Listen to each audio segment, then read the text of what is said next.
Hi students, welcome to the Hometish Tamil YouTube channel. நம்ம சேனலோட main நோக்கமே என்ன அப்படின்னு பாத்தீங்கன்னா பார்மசி ப்ரொஃபஷன் ரிலேட்டடா நிறைய கண்டென்ட் தமிழ்ல கொடுக்கறது தான். அதன்படி இன்னைக்கு நம்ம பார்க்க போற ஒரு முக்கியமான விஷயம் என்ன அப்படின்னு பாத்தீங்க அப்படின்னா ஜிபேட் எக்ஸாமினேஷன் பத்தி தான். அதாவது ஜிபேட் எக்ஸாமினேஷன் பத்தி நிறைய ஸ்டூடெண்ட்ஸ் கேள்விப்பட்டிருப்பீங்க. அப்படி இருந்தாலுமே பாத்தீங்கன்னா நிறைய பேருக்கு அந்த ஜிபேட் எக்ஸாமினேஷன் என்னன்னே தெரியறது இல்லை. ஸோ இந்த வீடியோ நீங்க ஃபுல்லா பாத்தீங்க அப்படின்னா இந்த ஜிபேட் எக்ஸாமினேஷனோட ஃபுல் டீடைல்ஸ் உங்களுக்கு கிடைச்சிரும். ஸோ இந்த வீடியோ கண்டிப்பா உங்க எல்லாத்துக்குமே யூஸ்ஃபுல்லா இருக்கும். அதாவது இந்த ஜிபேட் எக்ஸாமினேஷன் அப்படின்னா என்ன அப்படின்னு கேட்டீங்க அப்படின்னா ஜிபேட் எக்ஸாமினேஷன் ஒன்றும் கிடையாதுங்க. கிராஜுவேட் பார்மசி ஆப்டிடியூட் டெஸ்ட் அப்படிங்கிறது தான். இந்த ஜிபேட் எக்ஸாமினேஷனை பொறுத்த வரைக்கும் என்ன அப்படின்னு பாத்தீங்க அப்படின்னா எம்ஃபார்ம் படிக்கணும்னு விருப்பப்படுவாங்களா, அதாவது ஒரு ஸ்டூடெண்ட் இருக்கிறாங்க, அந்த ஸ்டூடெண்ட் பிஃபார்ம் படிக்கும் போது நல்லா படிக்கிறாங்க, இல்ல அப்படின்னா ஓரளவுக்கு படிக்கிறாங்க, பைனான்சியலா கொஞ்சம் கஷ்டப்படுறாங்க அப்படின்னா அவங்களுக்கு எம்ஃபார்ம் படிக்கிறதுக்கு பிஜி படிக்கிறாங்க பாத்தீங்களா, பிஜி படிக்கிறதுக்கு ஸ்காலர்ஷிப் கிடைக்கிறதுக்கான ஒரு என்ட்ரன்ஸ் டெஸ்ட் தான் இந்த ஜிபேட் எக்ஸாமினேஷன் அப்படிங்கிறது. நிறைய பேர் என்ன நினைச்சுக்கிட்டு இருக்கிறோம் அப்படின்னு பாத்தீங்கன்னா இந்த ஜிபேட் எக்ஸாமினேஷன் அப்படிங்கிறது எம்ஃபார்ம் படிக்கணும்னு நினைக்கிறாங்கல்ல அவங்களுக்கு மட்டும்தான் அந்த ஜிபேட் எக்ஸாமினேஷன் யூஸ்ஃபுல்லா இருக்கும், மற்றவங்களுக்கு எல்லாம் தேவையில்லை. அப்படிங்கிறப்போ நான் எம்ஃபார்ம் படிக்க போறது இல்லை, நான் ஜஸ்ட் நான் இண்டஸ்ட்ரிக்கு போறேன், நான் வேலைக்கு ஜாப் தான் தேடுறேன் அப்படின்னு நினைக்கிறவங்க எனக்கு ஜிபேட் எக்ஸாமினேஷன் தேவையில்லை அப்படின்னு நினைப்பாங்க. அப்படி இருந்தாலுமே என்ன அப்படின்னு பாத்தீங்கன்னா ஜிபேட் எக்ஸாமினேஷன் படிக்கிறதுனால ஒரு சில விஷயங்கள்லாம் உங்களுக்கு கிடைக்கும். ஒரு 5 விஷயங்கள் முக்கியமான விஷயங்களை உங்களுக்கு நான் சொல்றேன். ஜிபேட் எக்ஸாமினேஷன் நீங்க கிளியர் பண்ணீங்கன்னா கிடைக்கக்கூடியது முதல் விஷயம் என்ன அப்படின்னு பாத்தீங்க அப்படின்னா நீங்க ஜிபேட் எக்ஸாமினேஷன் கிளியர் பண்ணீங்க அப்படின்னா எம்ஃபார்ம் அட்மிஷனுக்கு இது ஒரு என்ட்ரன்ஸா இருக்கும். நிறைய சென்ட்ரல் யூனிவர்சிட்டிஸ்லயும் பிளஸ் பாத்தீங்க அப்படின்னா நிறைய காலேஜஸ்லயுமே பாத்தீங்கன்னா ஜிபேட் கேட்கறாங்க, நல்ல இன்ஸ்டிடியூஷன்ஸ்ல நிறைய இடத்துல. அடுத்து ரெண்டாவதா பாத்தீங்க அப்படின்னா ஸ்காலர்ஷிப் அப்படிங்கிறது தான். ஸ்காலர்ஷிப் அப்படிங்கிறது பாத்தீங்க அப்படின்னா இப்போ ஜிபேட் எக்ஸாமினேஷன் நீங்க கிளியர் பண்ணி எம்ஃபார்ம் போனீங்க அப்படின்னா சில இன்ஸ்டிடியூஷன்ல பாத்தீங்க அப்படின்னா அதுக்கு ஜிபேட்டுக்குனே பாத்தீங்க அப்படின்னா ஸ்காலர்ஷிப் தர்றாங்க. இந்த எம்ஃபார்முக்கு ஸ்காலர்ஷிப் தர்றது மட்டும் இல்லாம பிஹெச்டிக்குமே பாத்தீங்க அப்படின்னா, அதாவது நீங்க எம்ஃபார்ம் முடிச்சுட்டு பிஹெச்டி பண்ணணும் அப்படின்னு நினைச்சீங்கன்னா இந்த பிஹெச்டிக்குமே என்ட்ரன்ஸா நிறைய இடத்துல பாத்தீங்கன்னா பார்மசி ப்ரொஃபஷனுக்கு ஜிபேட்டை யூஸ் பண்றாங்க. அப்படி பிஹெச்டிக்கு அதை யூஸ் பண்றது மட்டும் இல்லாம ஸ்டைஃபண்டுமே பாத்தீங்க அப்படின்னா நிறைய அமௌண்ட் 30,000+ ஜிபேட் கிளியர் பண்ணவங்களுக்கு பிஹெச்டிக்கு நிறைய இடத்துல கொடுத்துக்கிட்டு இருக்காங்க. ஸோ இதுவுமே ஜிபேட் கிளியர் பண்ணீங்கன்னா நீங்க ஃபியூச்சர்ல ஒரு ரிசர்ச் சைடு போகணும்னா கூட இந்த எக்ஸாமினேஷன் உங்களுக்கு யூஸ்ஃபுல்லா இருக்கும். அடுத்து மூணாவது பாத்தீங்க அப்படின்னா நிறைய பேர் கேட்கறது என்ன அப்படின்னு பாத்தீங்கன்னா இந்த ஹையர் ஸ்டடிஸ் அப்புறம் பிஹெச்டி இந்த மாதிரி பண்றதா இருந்தா தானே உங்களுக்கு ஜிபேட் யூஸ் ஆகும், மற்றபடி யூஸ் இல்லை அப்படிங்கிற மாதிரி திங்க் பண்ணுவீங்க. ஆனா என்ன அப்படின்னு பாத்தீங்க அப்படின்னா நிறைய இண்டஸ்ட்ரீஸ், அதாவது நிறைய எம்என்சிஸா இருக்கட்டும், நிறைய ஜாப், நிறைய இடத்துல நீங்க வேலைக்கு போகும்போது நீங்க எதனா காம்படிட்டிவ் எக்ஸாமினேஷன் கிளியர் பண்ணிருக்கீங்களா அப்படிங்கிற மாதிரி ஒரு கொஸ்டின் ரைஸ் ஆகும். அந்த இடத்துல பாத்தீங்க அப்படின்னா பார்மசிக்குன்னு இருக்கிற ஒரே ஒரு காம்படிட்டிவ் எக்ஸாமினேஷன் என்ன அப்படின்னு பாத்தீங்கன்னா ஜிபேட் எக்ஸாமினேஷன் தான். அப்போ நீங்க ஜிபேட் எக்ஸாமினேஷன் கிளியர் பண்ணிருந்தீங்க அப்படின்னா அந்த இன்டர்வியூல நீங்க ஒரு காம்படிட்டிவ் எக்ஸாமினேஷன் கிளியர் பண்ண மாதிரி, அதாவது ஜிபேட் எக்ஸாமினேஷன் கிளியர் பண்ணவங்களுக்கு ஜாப் ஆப்பர்ச்சுனிட்டிஸ் ஈஸியா கிடைக்கும். அது மட்டும் இல்லாம பாத்தீங்க அப்படின்னா கேம்பஸ்லயுமே பாத்தீங்கன்னா ஜிபேட்டுக்கு ப்ரிஃபரன்ஸ் நிறைய இடத்துல கொடுக்குறாங்க. சோ நீங்க ஜிபேட் ஸ்கோர் கார்டு வச்சிருந்தீங்க அப்படின்னா நீங்க இண்டஸ்ட்ரிக்கு போறதா இருந்தா, அதாவது நீங்க எம்ஃபார்ம் படிக்கணும் உங்களுக்கு விருப்பம் இல்லை, இருந்தாலும் நீங்க இண்டஸ்ட்ரிக்கு ஏதாவது ஒரு ஜாபுக்கு நீங்க வேலைக்கு போனா கூட இந்த ஜிபேட் எக்ஸாமினேஷன் கண்டிப்பா உங்களுக்கு யூஸ்ஃபுல்லா இருக்கும். சோ நீங்க என்ன பண்ணலாம் அப்படின்னா இப்பயே நீங்க ட்ரை பண்ணி பார்க்கலாம். நீங்க எம்ஃபார்ம் படிச்சவங்க தான் எக்ஸாம் எழுதணும்னு அவசியம் கிடையாது. நீங்களுமே ஜாப் போறவங்களுமே எழுதுனீங்க அப்படின்னா ஃபியூச்சர்ல உங்களுக்கு ஜாப் ஆப்பர்ச்சுனிட்டிஸ் நிறைய கிடைக்கிறதுக்கான பாசிபிலிட்டிஸ் ரொம்ப அதிகம். அடுத்து நாலாவது முக்கியமான விஷயம் என்ன அப்படின்னு பாத்தீங்க அப்படின்னா இந்த ஜிபேட் எக்ஸாமினேஷன் இருக்கு பாத்தீங்கன்னா இந்த ஜிபேட் எக்ஸாமினேஷன் தான் நிறைய சென்ட்ரல் யூனிவர்சிட்டிஸ்ல என்ட்ரன்ஸ்க்கு யூஸ் ஆகுது. அதாவது என்ன அப்படின்னா ஜிபேட்டை வச்சு டைரக்டா அட்மிஷன் கொடுக்க மாட்டாங்க. எக்ஸாம்பிளுக்கு நைப்பர், அப்புறம் ஐஐடி பிஹெச்யூ இந்த மாதிரி இடத்துலலாம் பாத்தீங்க அப்படின்னா நீங்க ஜிபேட் எக்ஸாமினேஷன் தான் பிரிலிமினரி, அதாவது நீங்க ஜிபேட் எக்ஸாமினேஷன் எழுதுனீங்க மட்டும்தான் நைப்பர் எக்ஸாமினேஷன் எழுதுறதுக்கு எலிஜிபிள். அப்படிங்கிறப்போ நீங்க அந்த மாதிரி நல்ல ஸ்டாண்டர்டான யூனிவர்சிட்டிஸ்க்கு நிறைய ஸ்டாண்டர்டான இன்ஸ்டிடியூஷனுக்கு நீங்க என்ட்ரன்ஸ் உள்ள போகலாம் அப்படின்னா அவங்களோட என்ட்ரன்ஸ் எழுதுறதுக்கே பாத்தீங்கன்னா ஜிபேட் எக்ஸாமினேஷன் கிளியர் பண்ணிருக்கணும் அப்படிங்கிறாங்க. சோ அந்த மாதிரி நீங்க படிக்கணும் அப்படின்னு நீங்க ஆசைப்பட்டீங்க அப்படின்னா அதுக்குமே ஜிபேட் எக்ஸாமினேஷன் அப்படிங்கிறது ரொம்ப யூஸ்ஃபுல்லா இருக்கும். அடுத்து ஃபைனலா 5வது முக்கியமான பாயிண்ட் என்ன அப்படின்னு பாத்தீங்கன்னா உங்களோட ஸ்கில்ஸ், நாலேஜ், சப்ஜெக்ட் நாலேஜ் நீங்க ஜிபேட் எக்ஸாமினேஷன் ப்ரிப்பேர் பண்ணீங்கன்னா நல்லாவே இம்ப்ரூவ் ஆகும். ஏன் அப்படின்னு பாத்தீங்கன்னா இப்ப ஜிபேட் எக்ஸாமினேஷன் பொறுத்த வரைக்கும் பாத்தீங்க அப்படின்னா நம்ம அதுக்காக ப்ரிப்பேர் பண்றதுக்கு என்ன பண்ணுவோம், எல்லா சப்ஜெக்டையுமே நம்ம மறுபடியும் ரீகால் பண்ணுவோம், மறுபடியும் நம்ம படிச்சு பார்ப்போம், மறுபடியும் யோசிப்போம், திங்க் பண்ணுவோம். டிஃபரெண்டா வந்து நம்ம திங்க் பண்ணுவோம். அது வந்து எப்படி வந்துச்சு அப்படிங்கிற மாதிரி நிறைய வந்து சப்ஜெக்டை வந்து நம்ம அனலைஸ் பண்ண ஆரம்பிச்சிருவோம். ஸோ இந்த மாதிரி நம்ம சப்ஜெக்ட் அனலைஸ் பண்ணும்போது ஆட்டோமேட்டிக்கா நம்மளோட நாலேஜ், சப்ஜெக்டோட நாலேஜ் வந்து ஆட்டோமேட்டிக்கா இம்ப்ரூவ் ஆகும். அந்த சப்ஜெக்டோட நாலேஜ் ஆட்டோமேட்டிக்கா இம்ப்ரூவ் ஆகும்போது நம்ம ஜிபேட் எக்ஸாமினேஷன் கிளியர் பண்றது மட்டும் இல்லாம வேற எதனா கவர்மெண்ட் ஜாப்ஸ், அதாவது எம்ஆர்பியா இருக்கட்டும், இல்ல அப்படின்னா ட்ரக் அனலிஸ்ட், வேற ஏதாவது கவர்மெண்ட் பொசிஷன் ஏதாவது ஒன்று வந்துச்சுன்னா கூட அதுக்கு என்ட்ரன்ஸ் எக்ஸாமினேஷன், காம்படிட்டிவ் எக்ஸாமினேஷன் வைக்கிறாங்க அப்படின்னா அதுக்கு நீங்க ப்ரிப்பேர் பண்ணும்போது ரொம்ப ஈஸியா இருக்கும். நீங்க ஆல்ரெடி ஜிபேட் எக்ஸாமினேஷனுக்கு ப்ரிப்பேர் பண்ணிருந்தீங்க அப்படின்னா. ஸோ இதுவுமே வந்து ஒரு முக்கியமான விஷயம் நீங்க ஜிபேட் எக்ஸாமினேஷன் எழுதுறதுக்கு. இப்போ வரைக்கும் நம்ம வந்து ஜிபேட் எக்ஸாமினேஷனோட இம்பார்ட்டன்ஸ், அதாவது ஜிபேட் எக்ஸாமினேஷன் எழுதுனா என்ன பெனிஃபிட் அப்படிங்கிறத பத்தி ஒரு சில விஷயங்கள் நம்ம வந்து பார்த்தோம். அடுத்து பார்க்க போறது என்ன அப்படின்னு பாத்தீங்கன்னா, ஜிபேட் எக்ஸாமினேஷனுக்கு யாரெல்லாம் எலிஜிபிள் அப்படிங்கிறது தான். ஜிபேட் எக்ஸாமினேஷன் பொறுத்த வரைக்கும் எலிஜிபிலிட்டி யாரு அப்படின்னு பாத்தீங்கன்னா, ஒருத்தவங்க வந்து இந்தியனா இருக்கணும், அதாவது இந்தியன் சிட்டிசனா இருந்தீங்க அப்படின்னா அவங்க வந்து எலிஜிபிள். அது மட்டும் இல்லாம இன்னொன்னு என்ன அப்படின்னு பாத்தீங்கன்னா, பிஃபார்ம் வந்து அவங்க குவாலிஃபைடா இருக்கணும். அதாவது பிஇ, பிடெக் இந்த மாதிரி முடிச்சிருந்தா அவங்க வந்து குவாலிஃபைட் கிடையாது, பிஃபார்ம் முடிச்சிருக்கணும் அவங்க. அப்படி இல்லை அப்படின்னா பிஃபார்ம் முடிக்கல, ஒரு சிலர் வந்து பிஃபார்ம் நான் முடிக்கல, நான் வந்து தேர்ட் இயர்ல இருக்கிறேன், இல்லைன்னா நான் ஃபைனல் இயர்ல இருக்கேன் பிஃபார்ம்ல அப்படின்னா அவங்களுமே வந்து எலிஜிபிள் தான். அதாவது என்ன அப்படின்னு பாத்தீங்கன்னா, பிஃபார்ம் ஃபைனல் இயர்ல இருக்காங்க, அதாவது ஃபோர்த் இயர்ல இருக்கிறாங்க, அவங்க வந்து டெஸ்ட் எழுதிட்டாங்க, ரிசல்ட்டுக்காக வெயிட் பண்றாங்க அப்படின்னா அந்த பட்சத்துல வந்து பாத்தீங்கன்னா இந்த வருஷம் 2025-26க்கான எம்ஃபார்ம் அட்மிஷன் வரும் பாத்தீங்களா, அதுக்குள்ள ரிசல்ட் வரும் பாத்தீங்களா, அவங்க வந்து எலிஜிபிள்.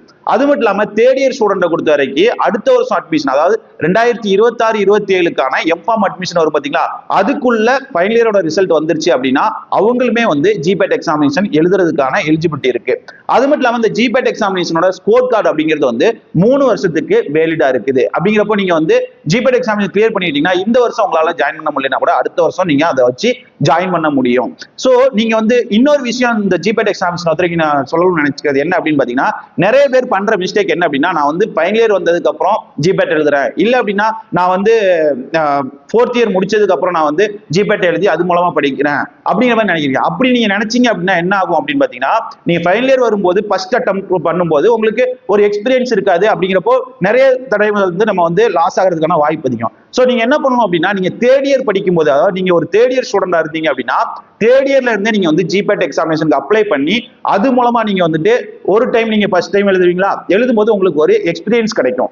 அது எப்படி கொஸ்டின்ஸ்க்கு வருது, எந்த மாதிரிலாம் கேட்கறாங்க அப்படிங்கிற மாதிரி ஒரு ஐடியா கிடைக்கும், எப்படி அட்டன் பண்ணணுங்கிற ஒரு அவேர்னஸ் கிடைக்கும். அது மூலமா நீங்க என்ன பண்ணலாம் அப்படின்னா, அதுக்கடுத்து ஃபைனல் இயர் அப்போ ஒரு தடவை எழுதலாம், அடுத்து நீங்க ஃபைனல் இயர் வரும்போது இன்னொரு தடவையும் எழுதலாம். அப்படிங்கிற நீங்க 2 டைம்ஸ் நீங்க எழுதும் போது ஆட்டோமேட்டிக்கா வந்து இந்த அட்டெம்ப்ட்ல பாஸ் ஆகாட்டாலும் அடுத்த அட்டெம்ப்ட்ல பாஸ் ஆகிறதுக்கான வாய்ப்புகள் வந்து ரொம்ப அதிகம். சோ எப்பயுமே வந்து என்ன அப்படின்னா, நான் ஃபைனல் இயர் வந்ததுக்கு அப்புறம் நான் ஜிபேட் எக்ஸாமினேஷன் எழுதிக்கிறேன் அப்படின்னு அசால்ட்டா இல்லாம நீங்க தேர்ட் இயர் படிக்கும் போது எழுதுனீங்க அப்படின்னா ஒரு அட்வான்டேஜ் இன்னொன்னு என்ன அப்படின்னு பாத்தீங்கன்னா, நீங்க தேர்ட் இயர் படிக்கும் போது என்ன அப்படின்னா தேர்ட் இயர் வரைக்கும் உள்ள சப்ஜெக்ட் எல்லாத்தையும் படிச்சிருப்பீங்க. ஃபர்ஸ்ட் 2 வருஷத்தோட இதை வந்து ரீகால் பண்ணா போதும். அதே மாதிரி தேர்ட் இயரோட சப்ஜெக்டை படிச்சிருப்பீங்க. ஃபைனல் இயர் ஜஸ்ட் நீங்க புதுசா படிக்கிற மாதிரி இருக்கும். ஆனா நீங்க ஃபைனல் இயர் வந்ததுக்கு அப்புறம் படிச்சீங்க அப்படின்னா 4 வருஷம் சப்ஜெக்டையுமே வந்து நீங்க வந்து மறுபடியும் ரீகால் பண்ற மாதிரி இருக்கும். சோ நீங்க தேர்ட் இயர் இருக்கும் போதே நீங்க வந்துட்டு ஜிபேட் அப்ளை பண்ணி ட்ரெயின் பண்றது வந்து ரொம்ப முக்கியமான விஷயம். அடுத்து இந்த ஜிபேட் எக்ஸாமினேஷன் ஸ்கீம் எப்படி இருக்கும், அதாவது இந்த ஜிபேட் எக்ஸாமினேஷன் எந்த மாதிரி டைப்ல இருக்கும் அப்படின்னு நீங்க கேட்டீங்க அப்படின்னா, இந்த ஜிபேட் எக்ஸாமினேஷன் பொறுத்த வரைக்கும் வந்து எல்லாமே வந்து பாத்தீங்கன்னா எம்சிக்யூ டைப் தான், அதாவது மல்டிபிள் சாய்ஸ் கொஸ்டின். அதாவது ஒரு கொஸ்டின் கொடுத்திருப்பாங்க, அதுக்கு 4 சாய்ஸஸ் கொடுத்திருப்பாங்க, அதாவது ABCDன்னு கொடுத்திருப்பாங்க. அதுல நீங்க வந்து ஏதாவது ஒண்ணு வந்து கிளிக் பண்ணணும். அது மட்டும் இல்லாம என்ன அப்படின்னு பாத்தீங்கன்னா, மொத்தமா வந்து பாத்தீங்கன்னா 125 கொஸ்டின்ஸ் கேட்டிருப்பாங்க. அந்த 125 கொஸ்டின்ஸ்க்குமே வந்து ஒவ்வொரு கொஸ்டினுக்குமே வந்து பாத்தீங்கன்னா 4 மார்க். நீங்க ஒரு கொஸ்டின் தப்பா எழுதுனீங்க அப்படின்னா அதுக்கு -1 நெகட்டிவ் மார்க். இதே நீங்க ஒரு கொஸ்டின் அட்டன் பண்ணல அப்படின்னா அதுக்கு வந்து மார்க் கிடையாது. இந்த மாதிரி தான் வந்து அந்த கொஸ்டினோட பேட்டர்ன் அப்படிங்கிறது.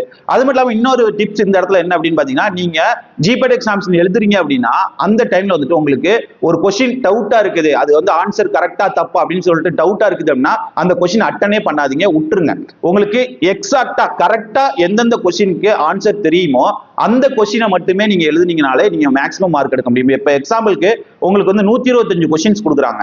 125 கொஸ்டின்ஸ்ல உங்களுக்கு ஒரு 50 கொஸ்டின்ஸ்க்கு மட்டும்தான் வந்து கரெக்டான ஆன்சர் தெரியுது. அப்படிங்கிறப்ப நீங்க அந்த 50 கொஸ்டினுக்கு மட்டும் நீங்க ஆன்சர் பண்ணீங்கனாலே 50 × 4 200 மார்க் வந்து உங்களுக்கு வந்து கிடைச்சிருது. அப்போ ஈஸியா நீங்க வந்து குவாலிஃபைட் ஆயிருவீங்க.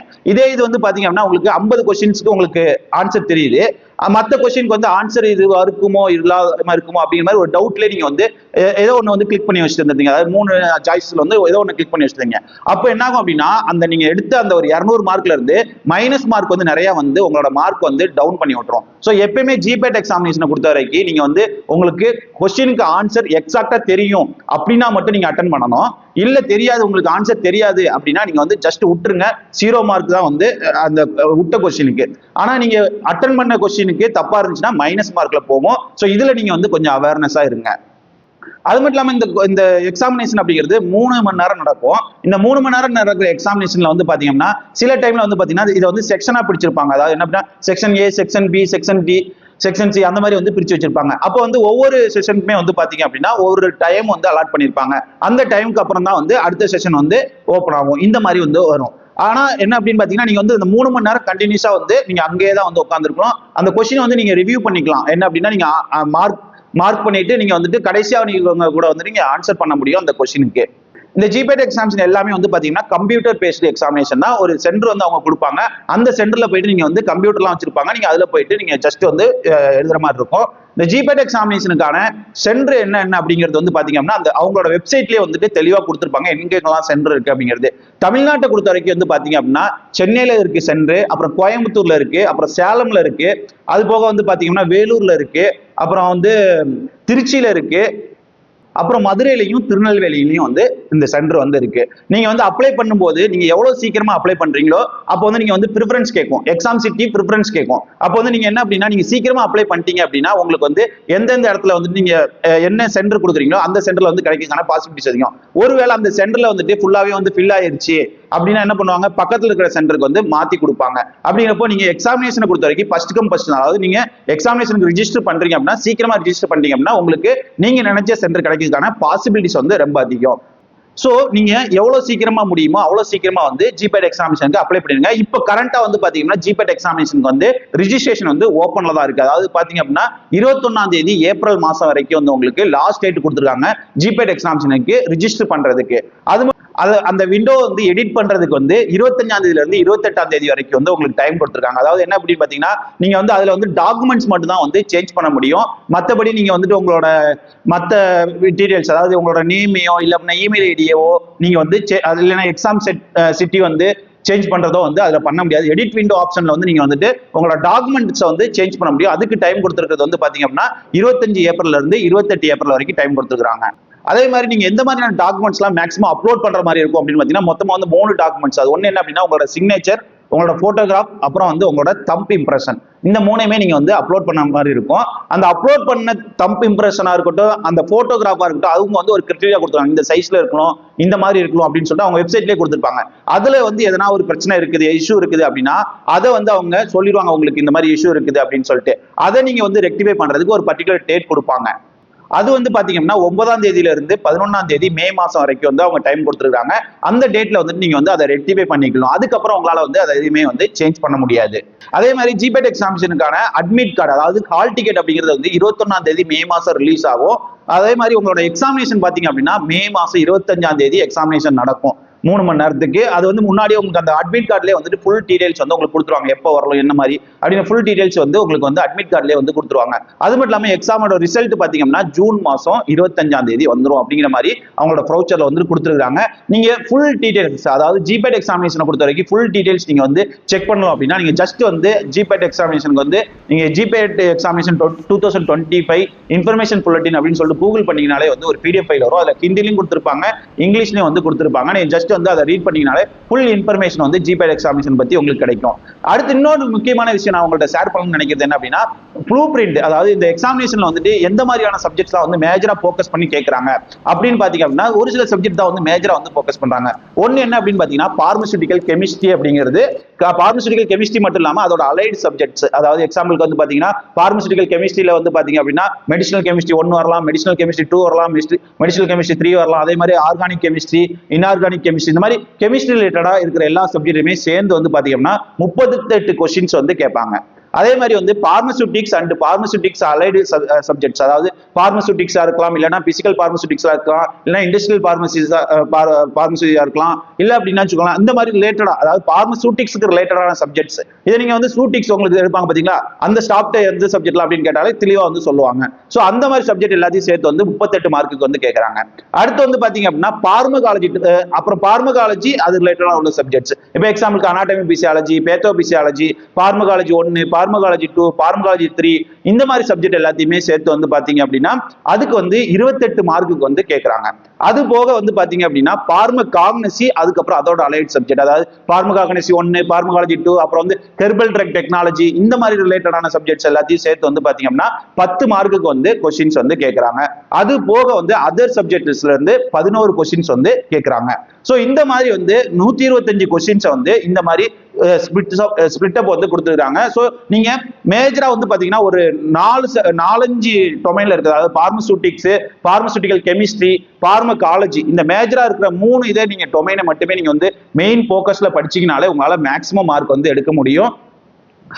சோ வந்து இந்த மாதிரி நீங்க ப்ளூ பிரிண்ட பேஸ் பண்ணி சிலபஸ் என்ன அப்படின்னு பாத்தீங்கன்னா நம்ம ஃபிஃபாமோட சிலபஸ் தான், ரீசெண்டா உள்ள ஃபிஃபாமோட சிலபஸ் நீங்க ஃபுல்லா நல்லா கவர் பண்ணீங்கனாலே மேக்ஸிமம் ஜிபேட் எக்ஸாமினேஷன்ல வந்துட்டு ஈஸியா உங்களால குவாலிஃபைட் ஆக முடியும். அதே மாதிரி வந்து பாத்தீங்கன்னா புக் என்ன படிக்கணும் அப்படின்னா, நீங்க முதல்ல எடுத்த உடனே ஜிபேட் எக்ஸாமினேஷன் நீங்க ப்ரிப்பேர் பண்றீங்க அப்படின்னா எடுத்த உடனே நீங்க வந்து ஜிபேட் எக்ஸாமினேஷனுக்கான எம்சிக்யூஸை மட்டுமே வந்து படிக்கிறத போக்கஸ் பண்ணாதீங்க. அது உங்களுக்கு வந்து நிறைய வந்து மறக்கிறதுக்கான பாசிபிலிட்டிஸ் அதிகம். ஸோ என்ன பண்றீங்க அப்படின்னா, நீங்க ஆல்ரெடி நீங்க ஒரு 4th இயர்ல இருக்கிறீங்க அப்படின்னா ஆல்ரெடி நீங்க எல்லா சப்ஜெக்ட்டுமே படிச்ச சப்ஜெக்ட்ஸ் தான். அப்படிங்கிறப்போ நீங்க நீங்க என்ன புக்கை பார்த்து படிச்சீங்களோ அந்த புக்கை பார்த்து மறுபடியும் இன்னொரு தடவை ரீகால் பண்ணுங்க.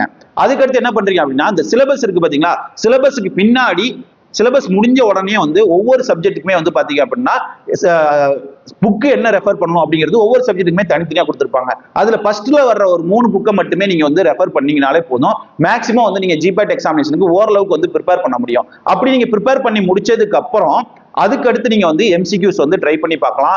ரீகால் பண்றதுக்கு வந்து பாத்தீங்கன்னா நிறைய ஷார்ட் நோட்ஸ் வந்து நிறைய வந்து உங்களுக்கு ஆன்லைன்ல வந்து கிடைக்கும். சோ அதை நீங்க யூஸ் பண்ணீங்க அப்படின்னா ஈஸியா ஜிபேட்ல வந்து கிளியர் பண்ண முடியும். சோ இந்த வீடியோ ஒரு சின்ன ஒரு இன்ஃபர்மேஷன் உங்களுக்கு வந்து ஜிபேட் எக்ஸாமினேஷன் பத்தி கொடுத்துருக்கோம், ஃபுல் டீடைல்ஸ் அப்படிங்கறத நான் வந்து நம்புறேன்.